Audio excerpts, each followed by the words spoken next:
Well, good morning, everyone. Welcome, welcome. This morning we're going to be in Genesis 13. So if you want to find your way to Genesis 13, before we start this morning, I want to go ahead and pray and join our hearts together.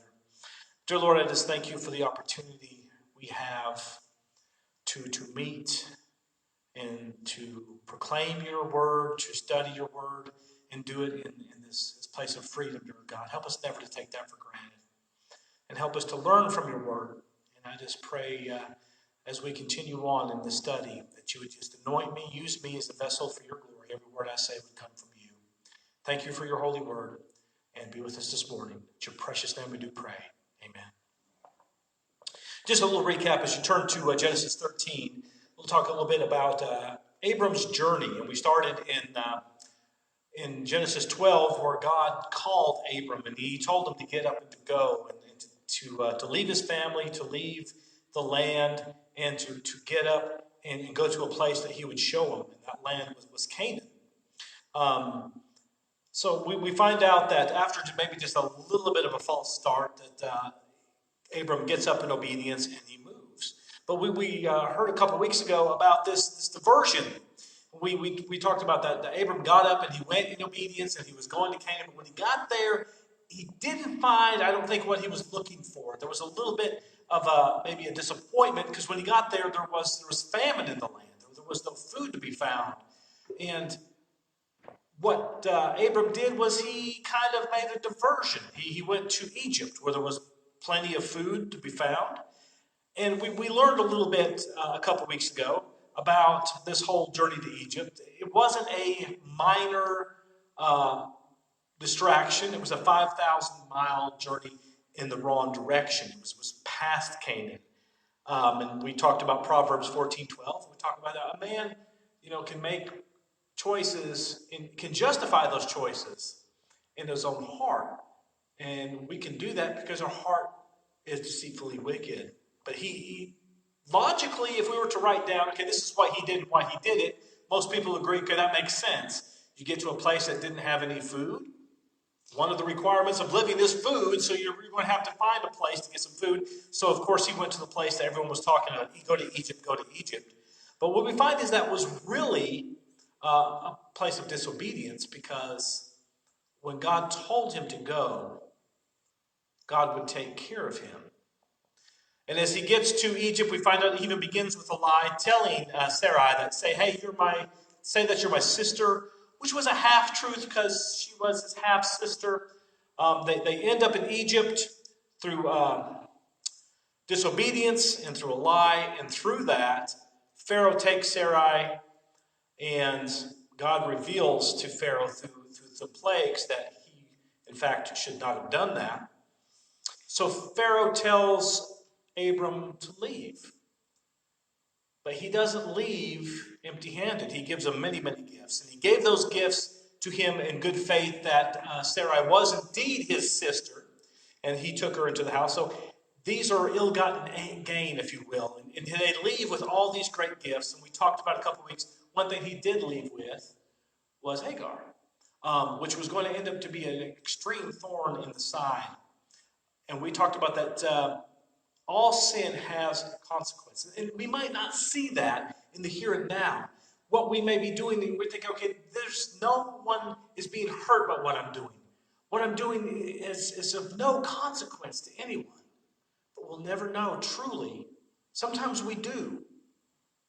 But there's sometimes that we don't know what those consequences will be.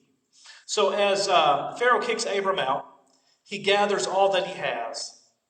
And we talked about a couple weeks ago that truly we can see that this was a successful trip. Most people logically would say, okay, he went to Egypt and he accumulated all this stuff. He got all this great stuff, all these servants and all these donkeys and all this wealth. How can that not be a good thing? And we find out it wasn't because it was ill-gotten gain. And it turns out that Hagar being there would be a temptation later on for sin. We talked about the consequences of sin. Disobedience always has consequences. Disobedience always has consequences. There's no such thing as saying, I'm not hurting anyone. it always has consequences. Separation from God, Isaiah 59:2 talks about that. When we're in sin, we are separated from God. We see early on, in the beginning, when God created the Garden of Eden and created everything perfect, that when Adam and Eve sinned, the consequences, they had to separate themselves from him. They couldn't be near him. Truly, that's what we're talking about when we talk about hell, is to have an eternity separated from God. Now, when we think about this, imagine having all the desires we have, the desires that can never, ever, ever be fulfilled. Because who fills them all is God. To be separate from God is to be in anguish, to have all those things that we desire, but not be able to have them. Because we cannot produce them in ourselves. So, we know that sin is harmful to others, it's harmful to ourselves. There's no such thing as a sin without consequences. And we said that there's consequences that we'll never maybe even fully know. We don't know how it affects other people. We don't know what we do, how we do it would affect someone else. And maybe it will in the long term, but we won't see that. But more importantly, we talked about how it's a catalyst for more sin. Fuel for more sin. So what we're going to talk about this morning, since we recapped a little bit, is Abram's return journey. So here he is. He was in Egypt, a place that he shouldn't have been, way off the track. And so what he has to do now is he has to make all the way back. Now what's interesting is, what we see is he was not alone in this journey. He had Lot with him. Now, if you recall what was said in Genesis 12, when God started talking to Abram, he said to get up and go into what? Leave your family behind. He didn't quite do that, did he? Maybe it's just that comfort of having the familiar. I get that. And surely there's nothing wrong with that. Surely you want to have some family with you, right? Some close family. But as we find out, disobedience always has consequences. So let's start in Genesis 13, beginning in verse 1. That Abram went up from Egypt, he and his wife, and all that he had, and Lot with him to the south. Abram was very rich in livestock and silver and gold, and he went on his journey from the south as far as Bethel to the place where his tent had been at the beginning. Basically, what he's done here is he's done the full circle back. Now, there is something beautiful in this analogy that I don't want us to miss. Is no matter where we've been, we can't go back. He was a place in disobedience, a place that he shouldn't have been. And there's going to be consequences for this. We're going to read in the future chapters of Genesis, there's consequences for the sin. But he can go back. God says you can come back.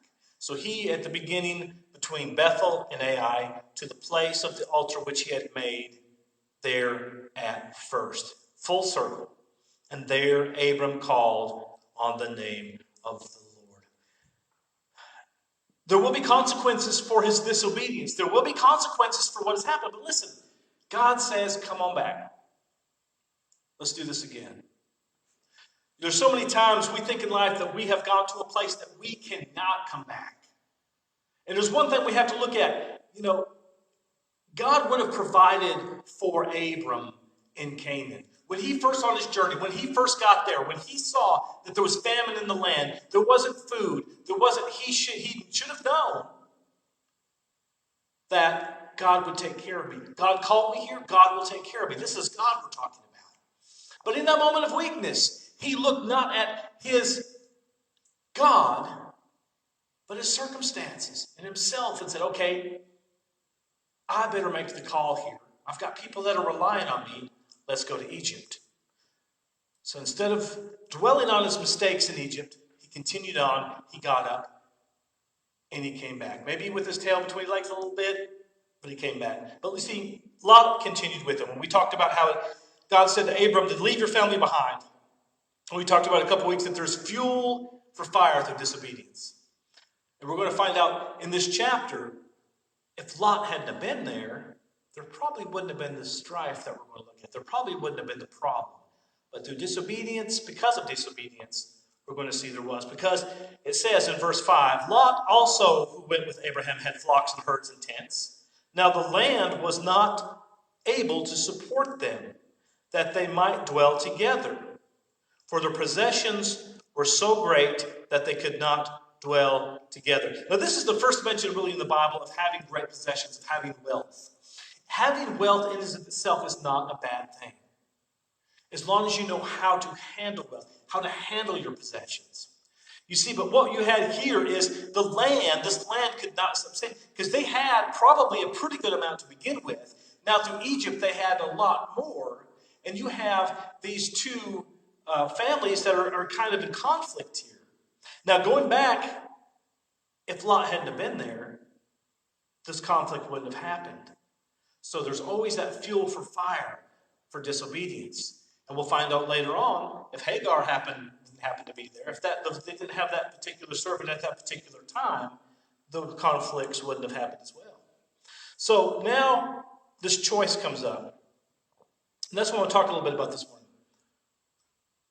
Choices. Did you ever wonder isn't that just the core of us? I wonder if I could go back, what if I didn't do this? What if I did do this? What if this didn't happen? You know, there's many paths that we take so many times before us each day. Robert Frost, some of you are familiar with, a very famous poet that wrote about the road less traveled. You know, we have paths before us each day, and sometimes we can look back and say, what if that didn't happen? What if that didn't happen? And I'm sure if we think about that, we can look at these people in Scripture. We think about David. I'm sure David thought many times, if I didn't go on the roof and if I didn't look over at this lady, would my life have been so much different? Abram could have thought back on his trip. You know, they had that long journey back in 5,000 miles. If I just didn't go to Egypt, if I just trusted you, God. There's so many times you can look back and say, what if, what if? There are many paths that lay before us. There's many choices that we make each day. Even in the mundane, every day, we make choices that could affect tomorrow. The great theologian Mick Jagger once said, we can't always get what we want. But if we try sometimes, we just might find, you know what? We get what we need. You know what that is? That's world-centered theology. Because that's saying, you know what? You're probably not going to get what you want in life. There's a small percentage that are going to get what they want. But you can probably find what you need. That is so sad. Because you know what? A Christian, a true 2 Corinthians 5:17 Christian can say this: I'm going to get everything I want. I'm going to get everything I want. You know why? Because my heart is aligned to God's will. And if God will in my life, I'll get everything I want. A true follower of Christ can say this. And it's not easy. I'm saying this is something I can do every day. But as a Christian, you know what we should be able to say? God, your will be done. We can say those words, but to align them with our heart and truly, truly mean it. God, I really want this job, your will be done, but I want this job. I want a nicer house, your will be done, but we need a nicer house. But to truly say, God, whatever your will is. And if we do that, we can always get what we want. Because what we want is in line with what God will give us. And that is the kind of heart of what we see with Abram here. Because Abram had a choice. You see, there was strife between, verse 7, there was strife between the herdsmen of Abram's livestock and the herdsmen of Lot's livestock. There was all this cattle, all these stuff. And the Canaanites and the Perizzites were dwelling in the land. And they were looking and they were seeing this conflict between the family that was supposedly called by God to come to this land. And if they can't even get along, my goodness, what kind of God is this? So verse 8, Abram said to Lot, please, let there be no strife between you and me, and between my herdsmen and your herdsmen, for we are brethren. Is not the whole land before you? And listen to this. Please separate from me. If you take the left, then I will go to the right. Or if you go to the right, then I will go to the left. What Abram's pretty much saying is, it does not matter to me.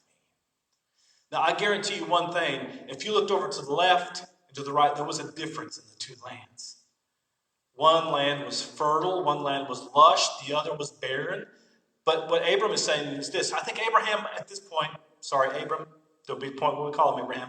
Abram is finally saying, I think he learned this in Egypt. I'm going to trust God on this. It doesn't matter. Because God can work through famine. He can work through feast. He can work through all things. All things work together. So what he's saying is, if you take the right, I will take the left. Now, as Lot looks,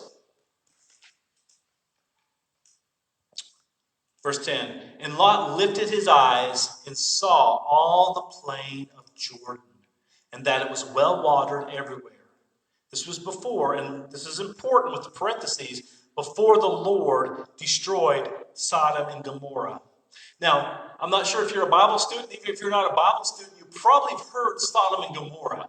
This is a wicked land. So what it's saying is it doesn't really matter what it looks on the outside. The land looked beautiful. The land was lush. The land was green. But the heart of the people of the land was evil.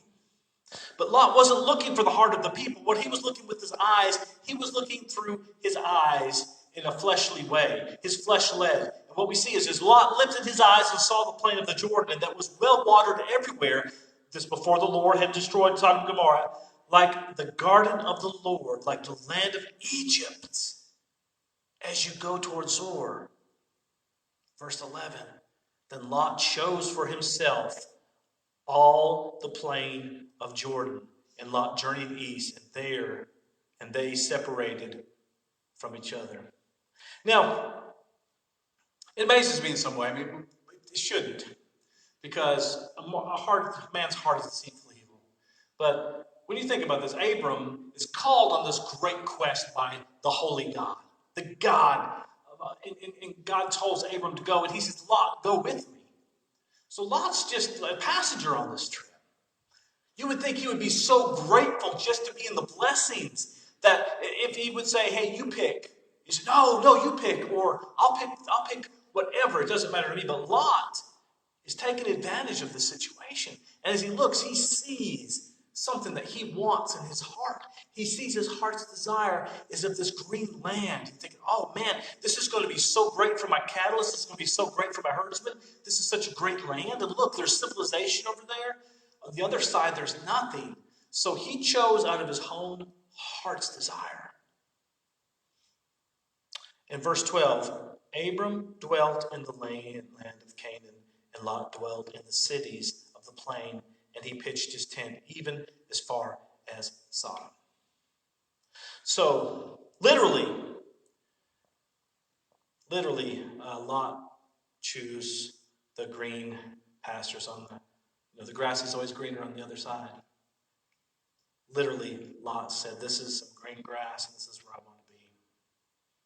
See, Lot chose by the flesh, the eyes of the flesh, and what he saw appealed to him. What Abram did is he chose through the spiritual eyes. And what he did is he said, whatever God's will be, I put it in this man's hands. If he chooses right, I'll go left. If he goes left, I'll go right. And there's that beautiful analogy of Psalm 23. I know I go back to that. It's one of my favorite parts of Scripture is that, God will lead us to the green pastures. Will he not? But sometimes we don't even get to see those green pastures, do we? Because we're in those narrow valleys where all we see is the rock and the stubble in the famine and the darkness. And as we go through that, we're thinking, okay, I don't like it here. What are we doing here? But that's a journey, and as you go through those valleys, what's on the other side is great pasture.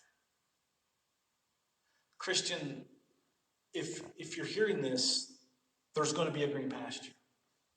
Now, you know what? It might not even be here on this earth. But there is going to be a green pasture. and he's leading us there. The whole purpose of our identity, the whole purpose of us on this earth is reimagined through salvation. It has to be. 2 Corinthians 5:17, we are a new creature in Christ. All things are made new. We have to have this new agenda. We're not to be in this world and to try to accumulate things with this world or to find value in this world. What we are to do is to have a journey through this world. And the ultimate green pasture is not on this world. There's nothing in this world that's going to sustain us. There's nothing in this world that's going to be of value to us. There's nothing in this world of eternal value. The eternal value, except for the soul, is in heaven. So the whole beautiful analogy of Psalm 23 and of this is to say, my journey is not at an end. And the end is not here. So when we do that, if we truly do that, that means there's nothing of value here.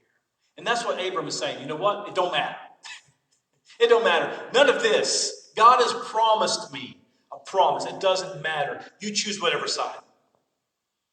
So we find out that Lot, by his choice, is also putting himself closer to a point of temptation. And that's going to be a big temptation. We're going to find out even in the next chapter what happens. Let me go back to verse 12. Abram dwelt in the land of Canaan, and Lot dwelt in the cities of the plain and pitched his tent even as far as Sodom. 13. But the men of Sodom were exceedingly wicked and sinful against God. Although the land looked beautiful, although the land was lush, although the land would be great for his cattle, and it seemed like the great place to be, the men's hearts were wicked, and they would turn his heart. Verse 14, and the Lord said to Abram, after Lot had separated from him, lift your eyes now and look from the place where you are, northward, southward, eastward, westward, for all the land which you see I give you and your descendants forever. And I will make your descendants as the dust of the earth, so that if a man could number the dust of the earth, then your descendants could be numbered. Arise, walk in the land, though its length and its width, for I give it to you. God confirms his promise to Abram, and his descendants were like the dust. The Jewish people of today, the rebirth of the land of Israel.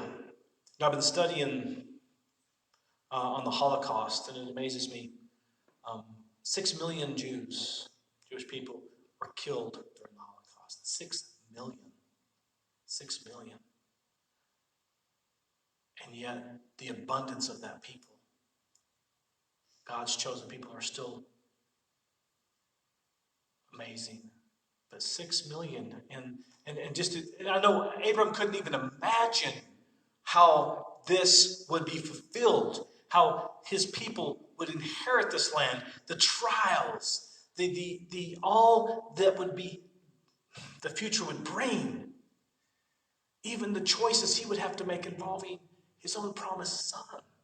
See, he stands at the precipice of such huge, enormous promise. Now we have the luxury of looking through and seeing how it ends.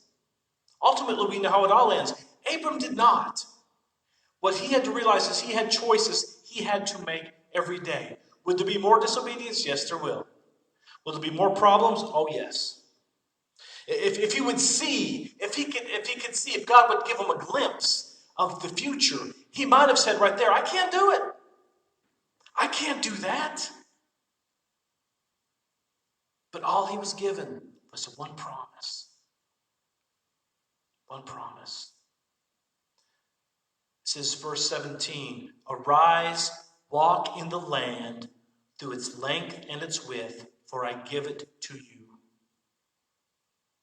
One of the most important scriptures, passages this morning. Verse 18, then Abram moved his tent and went and dwelt by the terebinth trees in Mamre, which are in Hebron, and built an altar there to the Lord. Such a simple act of obedience, just to get up and move your tent. To move your tent. That was such a huge thing, though. That what that means is you're moving your whole life in that direction. To move your tent is such an analogy of moving everything that you have in the direction of where God says to go. And Lot, as he moved his whole tent towards what he thought would satisfy him. Abram says, God, wherever you lead, I will follow. And he built an altar to honor the Lord. There would still be consequences for their disobedience. If we could close the chapter here, and we are going to close this chapter, we might say, okay, this is a good, satisfying ending. But we're going to find out there's much more to come. There's much more consequences for little sins. For the fact that even that he brought Lot along, we're going to find out it's going to bring some major consequences. And just from Lot's offspring, and we're going to find out from Hagar's offspring, that we're still dealing with today. Now, as we see, though, the consequences, all these disobediences were self-induced. But they're also such a great thing for us to see in Scripture is that Abram was a man, and he failed. And it makes me feel good because I'm a man and I fail. When God said to go to Canaan, if we read the Scripture that he got to Canaan and he had no doubt whatsoever and he withstood the famine and he went through the other side, I was like, man, I wish I could do that. But when he failed and went to Egypt, you know what? I did do that. I can relate to him. And God still continued to bless him. But listen to me, church. Listen to me, Christian. There are consequences. And those consequences we see will come. But listen, there's absolutely nothing we can do about yesterday, is there? We can sit and dwell on it. We can sit and we can lose ourselves and dwell on what happened yesterday and say, oh, if I only took that other path. Like Robert Frost, if I only had took that other path instead of this one, what would have been different? But we can't dwell on yesterday. The mistakes of yesterday were yesterday's mistakes. But tomorrow we have a new choice to make. Tomorrow we have a new choice to make. And as we close this chapter with Abram, and as Abram moved his tent, and he settled, knowing that he was in the will of God, he'll have new choices to make as well. And we know sometimes he does not get it right. We know sometimes he does amazing things. And Christian, that's our life, is it not? Every day we're going to have a choice to make. Every day we're going to have a passage that we have to take. Abram could have stayed in Egypt and said, you know what, I messed up. Pharaoh kicked me out. Let's go somewhere else. I can't go back to God because I messed up. God's not going to take me back.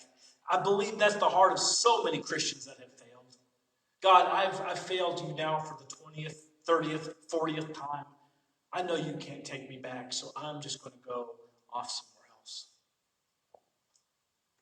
But God always has a place. Just as Abram came back, God welcomed him from the beginning. God saw him. It's not too funny, but I'm just thinking, he's going towards Canaan, going to the promised land, boom, then he's shot right by, then he keeps on going 5,000 miles, and then he loops back around. He took the long way around, didn't he? But God said, okay, here you are. A little late, but here you are. Let's get started. What did he say? This is why I want to bless you. Look, everywhere you see is yours. Did he say, by the way, stupid? No. You could easily say, why did you? But he said, okay, let's just pick up where we began here, Abram. There will be consequences for what you did, but we'll deal with those consequences when they come. A pastor friend of mine a long time ago used an analogy, and I was a newer Christian, and it really clicked with me because I'm a worrier. I don't know if anyone else is here is a worrier. I'm a worrier. And I worry about the future. What else is there to worry about? I can't really worry about the past too much. I'll worry about the future. And this pastor friend of mine said that God's grace is like an ATM machine. Okay, that's an interesting analogy. He says, you can't get money that's not in there. You can't get your next week's paycheck. The grace for tomorrow isn't tomorrow. You can't see it, but it'll be there. My check will better be there next week. If it's not, we're in trouble. But we can't see tomorrow's grace, but we're looking at the problem. And we can focus on that problem, but God's grace and God's there, but we don't see him. But it'll be there when it's time. So when the problems come, God will be there. Absolutely. God's grace will be there. So we can't focus on what's to come. But I still do. And Abram did too. So as I close, today, tomorrow, every day, we have choices put before us. And each choice that's put before us will have consequences. Like I said, even in the most mundane thing. Now, I don't say that to drive us crazy. Think, okay, should I buy, this cereal or that cereal or what with that? What I'm talking about is we have to be careful to always see where God's moving in our life. And to do that, we need to be in the center of his will and to know that he has a purpose and plan. And he does have a purpose and plan for us. So as we leave today, and as you go about your life, just look for those. Look for those places. Look for those paths that open up and say, okay, God, is this what you're opening for me? And I want to be obedient to that. Let's pray. Dear Lord, I thank you so much for your word. I thank you, dear Lord, that through your word you show us men who have failed and failed and failed. And still, dear Lord, you worked. And that gives me comfort, dear Lord, because I fail. And then sometimes I can try to defend in the most best intentions, but I don't trust you. And dear God, I just thank you that you show us, dear God, that we can come back. No matter where we've been. We've been in Egypt for so long, we can come back to Canaan. And come back to where we started. And we will deal with the consequences, dear Lord, with you. Because your grace and mercy is new every day. And our paths are new every day. Bless us as we leave. Be with us each step we take. In your precious holy name we do.